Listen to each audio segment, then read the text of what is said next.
Sir, നമ്മുടെ നാട്ടിലെ ഒരു മുഖ്യധാരാ മാധ്യമങ്ങളിൽ ഒന്നിൽ ഒരു വാർത്ത കണ്ടിരുന്നു. അതായത് ബി.ജെ.പി. സംസ്ഥാന നേതൃത്വം വിളിച്ചു ചേർത്ത ഒരു യോഗം.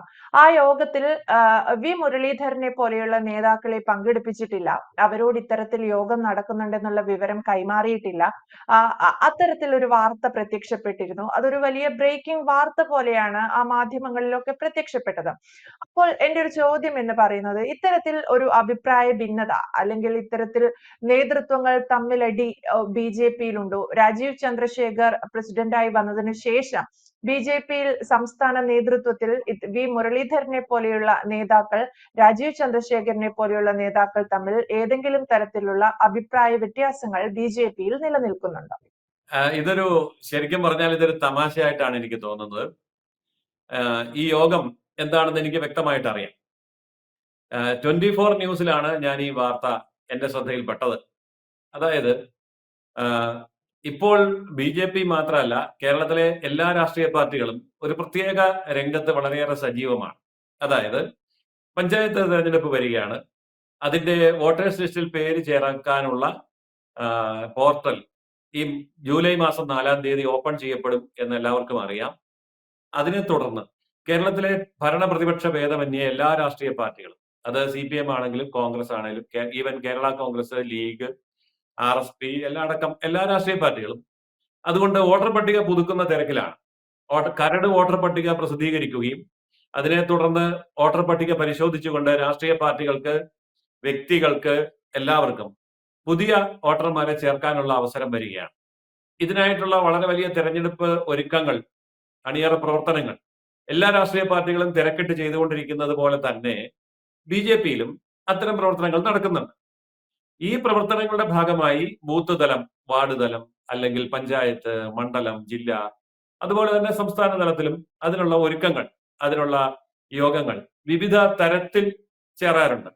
അതിന്റെ ഭാഗമായി ചേർന്ന ഒരു യോഗത്തിൽ മുൻ സംസ്ഥാന പ്രസിഡന്റുമാരായ വി. മുരളീധരനെയും കെ. സുരേന്ദ്രനെയും ക്ഷണിച്ചില്ല എന്നൊരു വാർത്തയാണ് കൊണ്ടുവന്നിട്ട് അത് വലിയ ഭിന്നതയാണ്, അത് രാജീവ് ചന്ദ്രശേഖരൻ ഇവരെയൊക്കെ വെട്ടിനിരത്തുകയാണെന്നൊക്കെയുള്ള മട്ടില് ഉള്ള ഒരു വാർത്തയായി അതിനെ രംഗത്ത് കൊണ്ടുവന്നത്.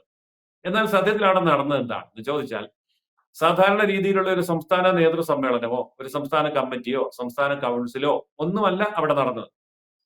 അവിടെ നടന്നത് ഈ തെരഞ്ഞെടുപ്പില് വരാൻ പോകുന്ന പഞ്ചായത്ത് തെരഞ്ഞെടുപ്പിൽ വോട്ടേഴ്സ് ലിസ്റ്റിൽ പേര് ചേർക്കുന്നവരുടെ ഒരു യോഗമാണ്. അതും അതിൽ എല്ലാവരെയും വിളിച്ചുകൊണ്ടുള്ള യോഗമല്ല. അതിൽ പല കാറ്റഗറിയിലുള്ള ആൾക്കാരുണ്ട്, പല ചുമതലകളുള്ള ആൾക്കാരുണ്ട്. അതിൽ സംസ്ഥാന തലത്തില്, ജില്ലാ തലത്തില് മുതൽ വാർഡ് തലം വരെ ചുമതലകൾ ഉള്ളവരുണ്ട്. ഇതിൽ വ്യത്യസ്തമായ ചുമതലകൾ ഉള്ളവരുണ്ട്. ആ ചുമതലകളിൽ ചില ആൾക്കാർ, അതായത് ചില മേഖലകൾ നോക്കുന്നവർ, ചില ജില്ലകൾ നോക്കുന്നവർ, ചില പ്രത്യേക ചുമതലകളുള്ളവർ, ഇൻചാർജുമാർ എന്നൊക്കെ പറയും.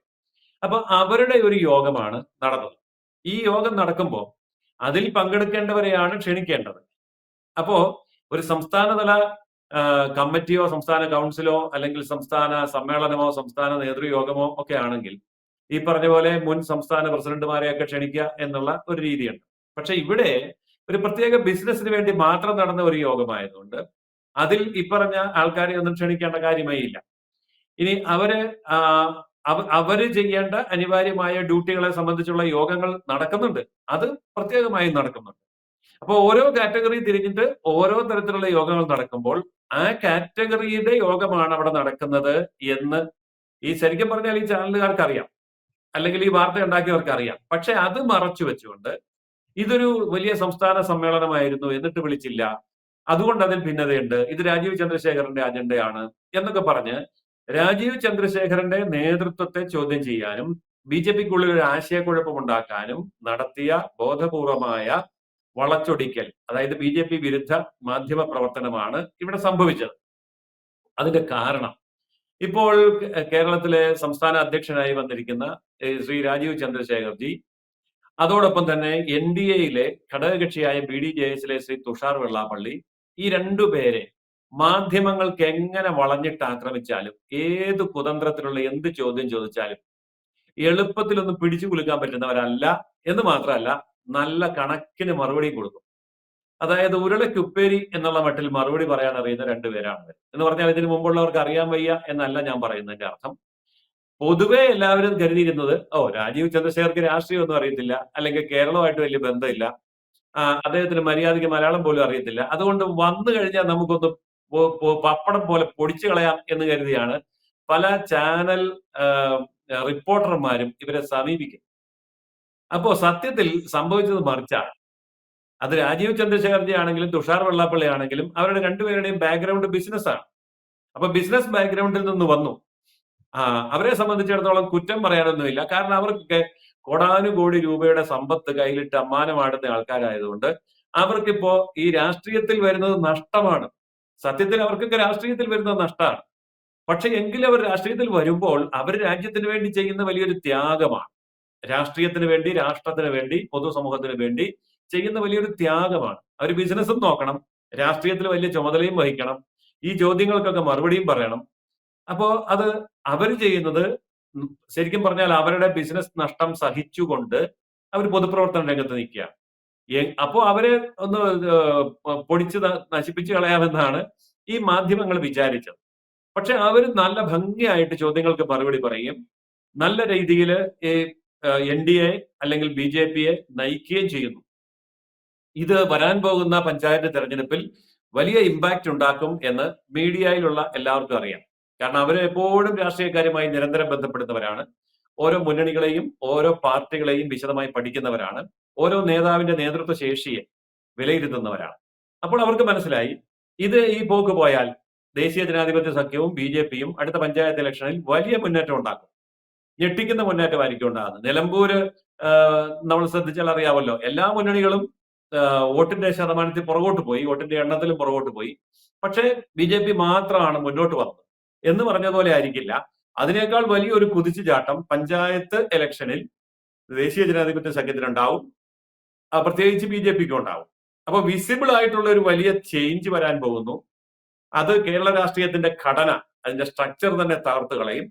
അതുകൊണ്ട് വലിയ ഡാമേജ് വരാൻ പോകുന്നത് ഇടതു വലത് മുന്നണികൾക്കായിരിക്കും.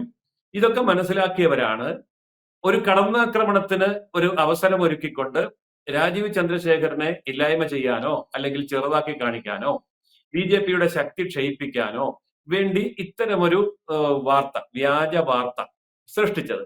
അതുകൊണ്ട് ഇതൊരു വ്യാജ വാർത്താ നിർമ്മാണ യജ്ഞത്തിന്റെ ഭാഗമായിട്ട് ഉണ്ടായ ഒരു വാർത്തയായിട്ട് മാത്രമാണ് ഞാൻ ഇതിനെ കാണുന്നത്. പക്ഷെ എങ്കിലും ഞാൻ അവരോട്, ഇത്തരം വാർത്തകൾ പ്രചരിപ്പിച്ചവരോട് നന്ദി പറയാം. കാരണം നല്ലത് പറയാനാണെങ്കിലും ചീത്ത പറയാനാണെങ്കിലും വാർത്ത വന്നു കഴിഞ്ഞാൽ അതൊരു പബ്ലിസിറ്റിയാണ്. പബ്ലിസിറ്റിയെ പറ്റിയുള്ള ഒരു തിയറി ഉണ്ട്, ബാഡ് പബ്ലിസിറ്റി എന്ന് പറഞ്ഞൊരു പബ്ലിസിറ്റി ഇല്ലെന്നാണ്. പബ്ലിസിറ്റി എന്ന് പറഞ്ഞ ഒരെണ്ണേ ഉള്ളൂ. അപ്പൊ അത് ബാഡ് ആണെങ്കിലും ഗുഡ് ആണെങ്കിലും പബ്ലിസിറ്റി തന്നെയാണ്. അതുകൊണ്ട് അങ്ങനെയുള്ള വാർത്തകൾ വരട്ടെ കരുതിയാണ് ഞാനിരിക്കുന്നത്. ഞങ്ങളൊക്കെ പ്രതീക്ഷിക്കുന്നത് അതാണ്. കാരണം ഇങ്ങനെയുള്ള വാർത്തകളായിരുന്നു ഗുജറാത്തില്, മധ്യപ്രദേശില്, രാജസ്ഥാനില്, UPയില്, ബീഹാറില്, മഹാരാഷ്ട്രയില് എല്ലായിടത്തും BJP കഴിഞ്ഞ പതിറ്റാണ്ടുകളിൽ നേരിട്ടത്. ഒന്നടങ്കം ആക്രമിക്കുകയായിരുന്നു. പക്ഷെ അവിടെയൊക്കെ BJP അധികാരത്തിൽ വന്നു. അതുകൊണ്ട് ഇവിടുത്തെ ലക്ഷണം കാണുമ്പോൾ ഞങ്ങൾ BJPക്കാർ പ്രതീക്ഷിക്കുന്നതിനേക്കാൾ വേഗത്തിൽ ഈ പറയുന്ന BJP വിരുദ്ധ മാധ്യമങ്ങളെല്ലാം കൂടി ഞങ്ങളെ വളർത്തി സഹായിച്ച് വളരെ പെട്ടെന്ന് BJP അധികാരത്തിൽ വരാനുള്ള ഒരു സാഹചര്യമാണ് ഇപ്പോൾ കണ്ടുകൊണ്ടിരിക്കുന്നത്. എന്തായാലും രാജീവ് ചന്ദ്രശേഖരനെ ജയസൂര്യൻ സർ പറഞ്ഞതുപോലെ പപ്പടം പോലെ പൊടിക്കാം എന്നാണ് പല മാധ്യമങ്ങളും കരുതിയത്, അല്ലെങ്കിൽ പല ആളുകളും കരുതിയത്. പക്ഷെ അദ്ദേഹം കൃത്യമായ നിലപാടുകളിലൂടെ പാർട്ടിയെ സംസ്ഥാനത്ത് ഒന്നിച്ചു നിർത്തി കൊണ്ടുപോകുന്നു എന്നുള്ളതാണ്. അത്തരം സാഹചര്യങ്ങളിലൂടെ, അത്തരം യോഗങ്ങളിലൂടെ, അത്തരം തീരുമാനങ്ങളിലൂടെ കാര്യങ്ങൾ മുന്നോട്ട് പോകുന്നത് കണ്ടുകൊണ്ടാണ് ഇത്തരം മാധ്യമങ്ങൾ ഒരു ബ്രേക്കിംഗ് ന്യൂസ് പോലെ BJPയിൽ തമ്മിലടി എന്ന തരത്തിൽ വാർത്തകൾ നൽകുന്നത്. ഈ വാർത്ത കണ്ടിട്ട് ഇനി ആർക്കെങ്കിലും തമ്മിലടിക്കാൻ തോന്നിയാൽ ആയിക്കോട്ടെ എന്നുള്ള ഒരു നയമാണ് അവർ സ്വീകരിക്കുന്നത് എന്ന് വേണം കരുതാൻ. അല്ലാത്ത പക്ഷം നമ്മുടെ സംസ്ഥാനത്ത് BJPയിൽ യാതൊരു വിധത്തിലുള്ള ഭിന്നതകളുമില്ല, അഭിപ്രായ വ്യത്യാസങ്ങളുമില്ല എന്നാണ് ജയസൂര്യൻ സാറിന്റെ ചർച്ചയിൽ നിന്നും മനസ്സിലാക്കാൻ സാധിക്കുന്നത്. വ്യക്തമാണ്. Thank you sir.